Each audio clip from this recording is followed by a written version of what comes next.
ગુજરાતમાંથી સત્તાવાર રીતે ચોમાસાએ ભલે વિદાય લીધી હોય, પરંતુ માવઠું ખેડૂતોનો પીછો નહીં છોડે। આ વખતે દિવાળી એવો વરસાદ પડશે કે ફટાકડા પણ નહીં ફોડી શકાય। આવી ધમાકેદાર આગાહી કરી છે હવામાન નિષ્ણાંત અંબાલાલ પટેલે। તેમના મતે 18 ઓક્ટોબરથી વાતાવરણમાં પલટો આવશે। 18 થી 20 ઓક્ટોબર વચ્ચે બંગાળના ઉપસાગરમાં લો પ્રેશર સર્જાશે અને જેની અસર એ વરસાદ જોવા મળશે।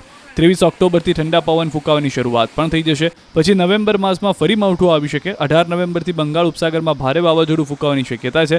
23 નવેમ્બરથી ગુજરાતમાં હવામાનમાં પલટો આવશે। બાદમાં 22 ડિસેમ્બર બાદ હાડ થીજવતી ઠંડી પડશે।